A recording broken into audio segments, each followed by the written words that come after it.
दिल्ली विधानसभा का सत्र शुरू हो गया है। सीधे आपको तस्वीरें दिखा देते हैं जहां विधानसभा के सत्र के पहले दिन नवनिर्वाचित विधायकों करवाई जा रही है। प्रोटेम स्पीकर अरविंदर सिंह लवली को नियुक्त किया गया है, जो दिल्ली विधानसभा में विधायकों को शपथ दिलवा रहे हैं। इसी के साथ सत्र की शुरुआत हो गई है। सीधी लाइव तस्वीरें आपके सामने, जहां पर अब प्रोटेम स्पीकर शपथ दिलवा रहे हैं और इसी सत्र में स्पीकर और डेप्यूटी स्पीकर का भी चुनाव हो जाएगा। नेता और विपक्ष के सदस्यों का इस सदन में स्वागत करता हूं। हम लोगों के बीच में वीरेंद्र सचदेवा जी, दिल्ली भाजपा के अध्यक्ष, भी हम लोगों के बीच में स्पीकर गैलरी में बैठे हुए हैं। उनका भी मैं सदन में विधानसभा के अंदर जो है स्वागत करता हूं।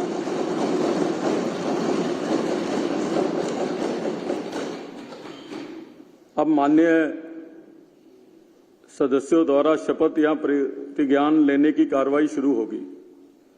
सचिव दिल्ली विधानसभा माननीय सदस्यों का नाम पुकारेंगे। सबसे पहले माननीय मुख्यमंत्री जी शपथ लेंगी, उसके बाद मंत्रिमंडल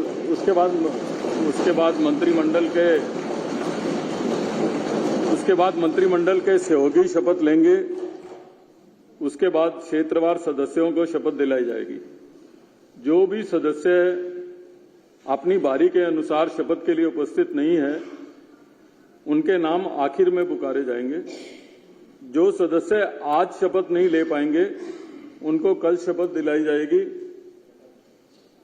मेरा तमाम सदस्यों से ये अपील है कि जब हम शपथ लेने आए, हम जिस भी भाषा में शपथ ले रहे हैं, तो शपथ के लिए जो मटेरियल, जो शपथ के लिए डिटेल कागज में उपलब्ध कराई गई है, हमको वही शपथ में जो है पढ़ना है, अन्यथा दोबारा शपथ लेनी पड़ती है। इसलिए जो है सभी सदस्यों से मैं ये अनुरोध कर रहा हूं कि जो आपके शपथ जिस भी भाषा में है, उसके कागज आपके संज्ञान में और आपको दिल्ली विधानसभा द्वारा प्रोवाइड किए गए हैं, उसी लैंग्वेज में हमको शपथ लेनी है। अब मैं सचिव विधानसभा से अनुरोध करता हूं कि वे शपथ ग्रहण की कार्रवाई को जो है शुरू करें। मैं माननीय मुख्यमंत्री श्रीमती रेखा गुप्ता जी को शपथ के लिए आमंत्रित करता हूं।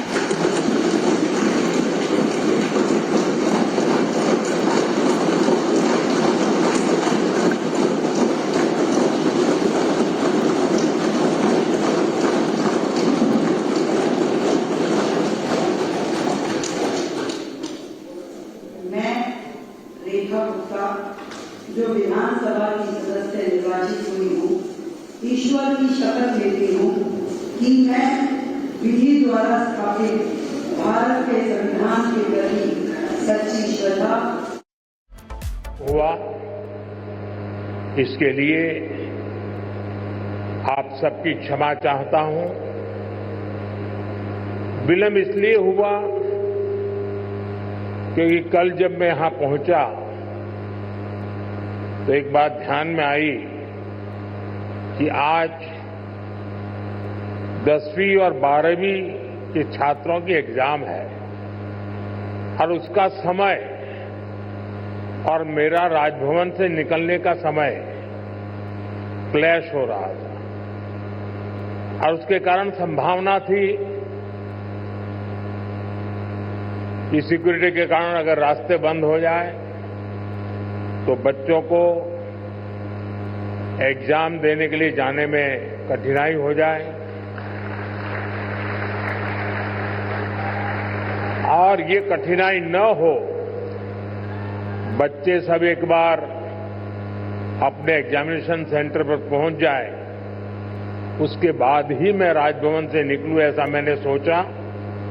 उसके कारण मैंने निकलने में ही 15-20 मिनट लेट कर दिया और उसके कारण आप लोगों को जो असुविधा हुई, इसके लिए मैं फिर से एक बार क्षमा मांगता हूं।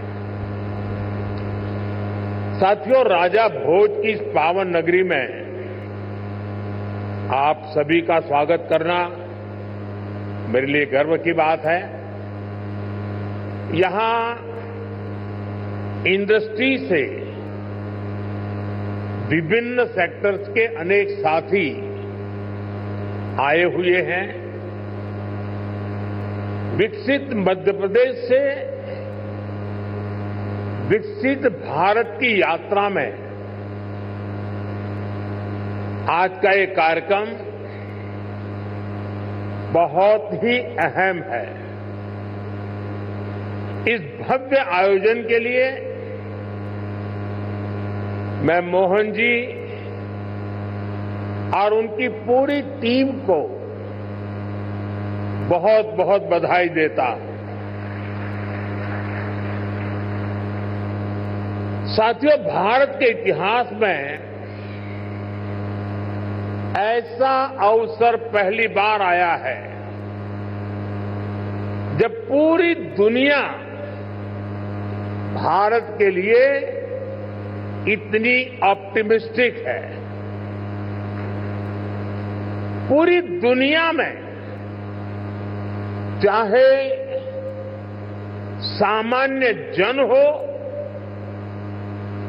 अर्थनीति के एक्सपर्ट्स हो, विभिन्न देश हो या फिर इंस्टीट्यूशंस, सभी को भारत से बहुत आशाएं हैं। पिछले कुछ हफ्तों में जो कमेंट्स आए हैं वो भारत में हर इन्वेस्टर का उत्साह बढ़ाने वाले हैं। कुछ दिन पहले ही वर्ल्ड बैंक ने कहा है भारत आने वाले सालों में ऐसे ही दुनिया की फास्टेस्ट ग्रोइंग इकोनॉमी बना रहेगा। ओईसीडी के